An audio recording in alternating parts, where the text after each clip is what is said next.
नमस्कार, मैं आशीष। VCN news के हिंदी समाचारों में आप सभी का स्वागत है। खबरों की ओर बढ़ते हैं और जानते हैं खबर विस्तार से।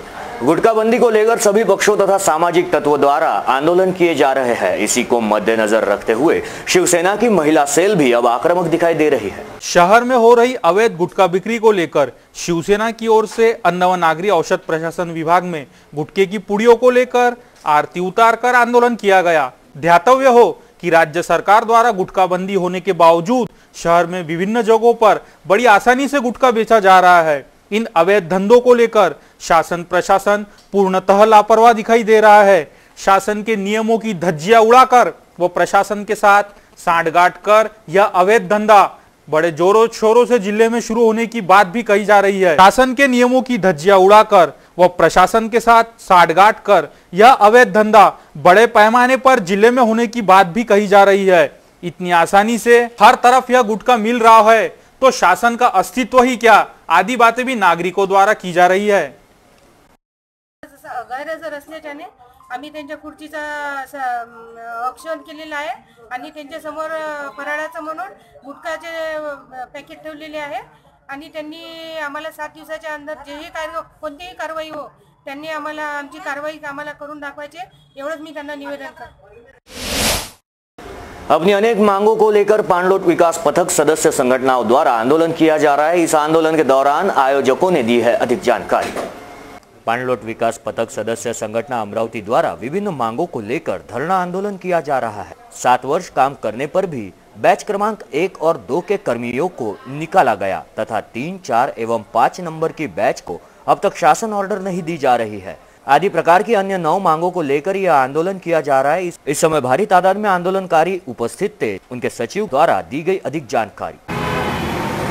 गजेश बहाळ एकात्मिक पाणलोट व्यवस्थापन कार्यक्रम मधील पाणलोट विकास पथक सदस्य संघटना अमरावती जिल्हाचा सचिव म्हणून काम करतो।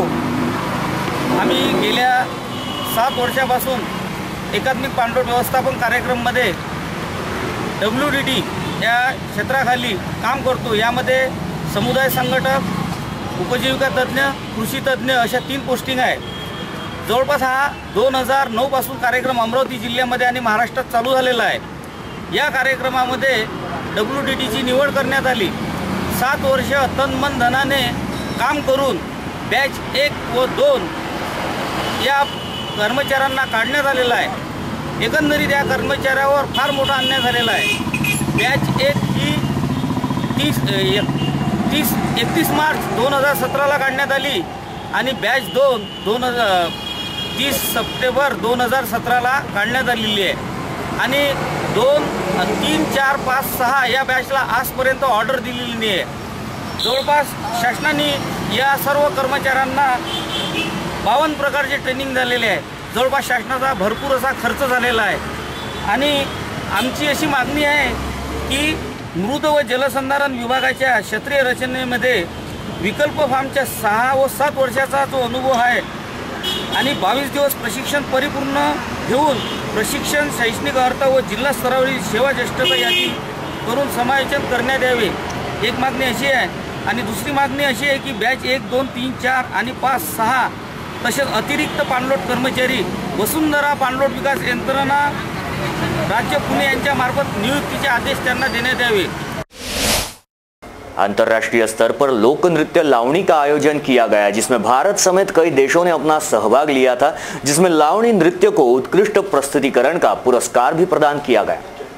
हरियाणा के करनाल में 21 से 29 अक्टूबर के बीच हुए अंतर्राष्ट्रीय युवा महोत्सव के दौरान अमरावती के ज़ेनिथ युवक मंडल को चुना गया।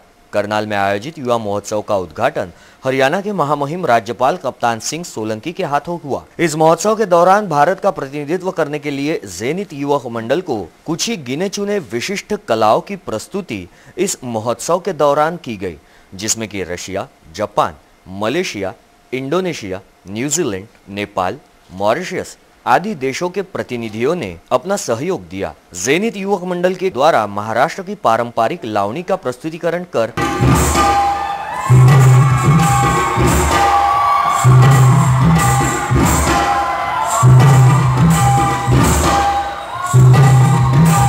विदेशी पर्यटकों द्वारा भी इस कला की प्रशंसा की गई। महाराष्ट्र के लावणी को उत्कृष्ट प्रस्तुतिकरण का पुरस्कार प्रदान किया गया। MIDC के उद्योजकों ने भी अपनी अनेक मांगों को लेकर जिलाधीश से वार्तालाप किया, तो इसी दौरान अपनी मांगों का एक ज्ञापन जिलाधीश के हाथों सौंपा। नांदगांवपेट MIDC एसोसिएशन द्वारा श्रमिक पत्रकार भवन में लघु उद्योजकों की विभिन्न समस्याओं को लेकर पत्रकार परिषद ली गई, जिसमें कि MIDC में न कोई सुविधा, न सेफ्टी, न सिक्योरिटी है। साथ ही स्मॉल स्केल इंडस्ट्री को चलाने सरकार का अनुदान नहीं, राज्य सरकार द्वारा सिर्फ आश्वासन ही दिए जा रहे हैं। प्लॉट लेने से लेकर उद्योग चालू करने तक अलग अलग NOC भी लेना पड़ता है। नोटबंदी और GST के कारण उद्योगों में 30 से 40% की कमी आ चुकी है। सरकार का कहना है कि लेबर पेमेंट ऑनलाइन ही कराया जाए, परंतु परिसर में एक भी ATM की व्यवस्था नहीं की गई है। न परिसर में स्ट्रीट लाइट्स है, न परिसर में ESI का कोई हॉस्पिटल है, आदि अनेक प्रकार की बातें भी इस परिषद में कही गई। कि हम बहुत गवर्नमेंट डिपार्टमेंट्स के जितने लोग हैं, MIDC हुआ, पोल्यूशन हुआ, GIDC हुआ, इलेक्ट्रिकल सिटी हुआ, इनसे अपन लोगों को बहुत बड़ा त्रास है। इतनी त्रास है कि हमारे को कहीं ना कहीं अटका के ये हमारे से पैसे की डिमांड करते। अगर अपन इनको पैसा नहीं देते तो हमारे सर्टिफिकेट सब रोक दिए जाते हैं। हमारे जो बंच इनके पास जमा है, उस बंच से ये लोग पेपर्स निकाल देते हैं। अगर इसके बाद अगर अपन लोग कुछ भी बोलना चालू किए तो ये हमारे ऊपर सब लोग एक होके, दोनों तीनों लोग एक होके फिर ये हमारे ऊपर केस डाल देते हैं, और जिस केस की वजह से हमारे नाम खराब होते हैं, हमारी इज्जत खराब होती है। हमारे पास में दूसरा कोई जरिया नहीं है। एक तो जितने हमारे व्यापारी लोग हैं, जितने MIDC के सब लोग हैं, हम GST से, नोटबंदी से इतने उसका हमारे ऊपर असर है कि हम सबका बिजनेस जो है 50% बिजनेस रह गया है। इसके साथ हिंदी समाचारों में वक्त हो चला एक छोटे से ब्रेक का। कहीं मत जाइए, देखते रहिए VCN न्यूज।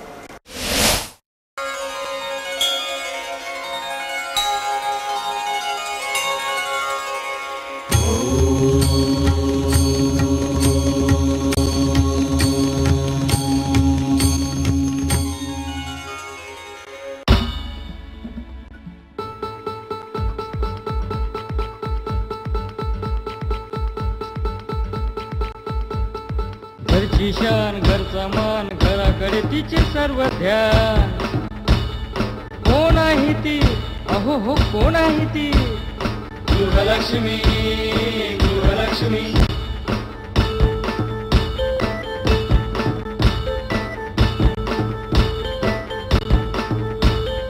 ममते पोटी प्रेमासाठी झटते नेहमी घरच्यासाठी। अहो पण काय केलं तिच्यासाठी? म्हणूनच तर घेऊन आलोय गृहलक्ष्मी, आनंद एका स्त्रीचा। अगं बाई, गृहलक्ष्मी। ब्रेक के बाद मैं आशीष फिर एक बार आप सभी का स्वागत करता हूं। बढ़ते हैं अगली खबर की ओर। तो वहीं राज्य के शिक्षक सेना की ओर से जिलाधीश को एक ज्ञापन सौंपा गया। अपनी अनेक मांगों का विस्तार स्वरूप इस राज्य शिक्षक सेना ने अपनी अनेक मांगों को लेकर राज्य शिक्षक सेना भी अभी आक्रामक दिखाई दे रही है। इसी के साथ बढ़ते हैं अगली खबर की ओर। सिंधी समाज के पूज्य सदगुरु स्वामी टेऊराम जी महाराज तथा इस्कॉन मंदिर द्वारा भव्य तुलसी विवाह कार्यक्रम का आयोजन किया जा रहा है।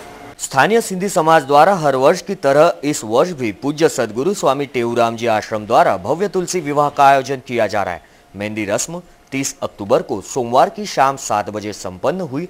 मंगलवार 31 के दौरान लेडी संगीत तथा बुधवार को दोपहर 12 बजे बजाज धर्मशाला से झाकिया दरबार तक बारात प्रस्थान किया जाएगा एवं दोपहर 2:30 के बीच आशीर्वाद समारोह तथा स्वरुचि भोज का आयोजन किया जाएगा। इस ऐतिहासिक कार्यक्रम में उपस्थित रहने का आह्वान आयोजक समिति द्वारा किया जा रहा है।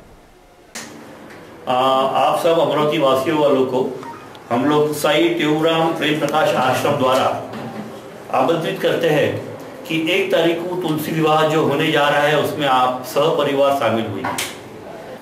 पिछले 6 सालों से तुलसी रानी आवायों श्री कृष्ण भगवान इनके जो शादी का आयोजन किया जा रहा है उसके लिए मैं पूरे सिंधी समाज की ओर से अमरावती निवासियों को आह्वान करता हूं और विनती करता हूं कि भाई इस भगवान की शादी में सभी समाज के सभी लोगों ने सपरिवार आकर इस शादी का लाभ लेवे और श्री कृष्ण भगवान का आशीर्वाद लेवे।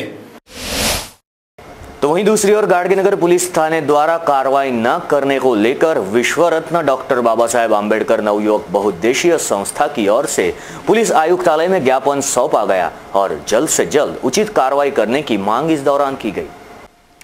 विश्वस्त डॉक्टर बाबा साहेब आम्बेडकर नवयुवक बहुउद्देशीय संस्था द्वारा पुलिस आयुक्त कार्यालय में एक ज्ञापन दिया गया। इस ज्ञापन में कहा गया है कि 27 अक्टूबर की रात को 8 बजे के दौरान राठीनगर स्थित पंजाब अभियान पारवे यह चिकन व्यवसायी पर धीरज गंगाराम कायवाटे, विशाल गंगाराम कायवाटे आदि साथीदारों ने जानलेवा हमला किया, जिसके बाद उन्हें जिला सामान्य अस्पताल में भर्ती कराया गया।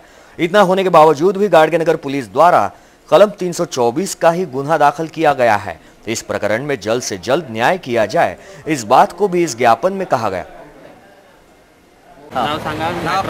नाव नरेंद्र ओंकार रावेकर। कशासाठी निवेदन दिलं? निवेदन असं दिलं की 27 तारखेला गाडगेनगर येथे दुकान आहे पंजाब पारवी महाजनपुरामध्ये राहतात, त्यांच्यावर हल्ला करण्यात आला शस्त्रांनी। तरी पण सुद्धा पोलीसवाल्यांनी त्यांच्यावर कारवाई न करता आरोपी पूर्ण फरार आहे आणि 324 त्यांच्यावर गुन्हा दाखल केलेला होता त्या दिवशी। इथलं मारहाण असल्यानंतर डोके म्हणजे हेड इंजुरी नाही आणि पुरा कान कापलेला आहे आणि पुन्हा छातीवर पाईप वगैरे इथे पुन्हा रस्त्याला उलट्या होत्या। त्यानंतर आम्ही दुसऱ्या दिवशी दवाखान्यामध्ये गेलो तर डॉक्टर लोक म्हणत होते की बा याला नागपूर रेफर करायचं आहे। म्हटलं ठीक आहे। तर त्यावेळेस आम्ही PSI ला फोन लावला तर PSI म्हणे बा आम्ही म्हणे सेक्शन वाढून देऊ म्हणे, पण त्याची गवाह पुरावा आतापर्यंत झाली नाही, आरोपी फरार।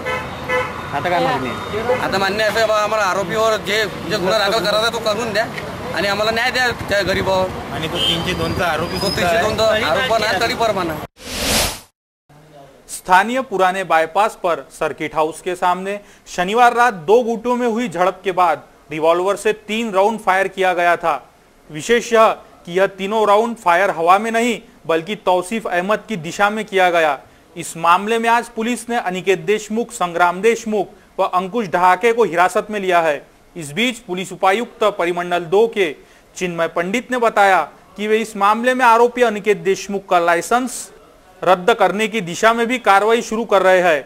उल्लेखनीय है कि शनिवार रात 10 बजे के दौरान बबलू उर्फ जियाउर रहमान के साथ कैंप पॉइंट की गली में रहने वाले अनिकेत देशमुख, उसके साथी संग्राम देशमुख, अंकुश ढाके और उनके 6 साथियों ने बुरी तरह मारपीट की थी।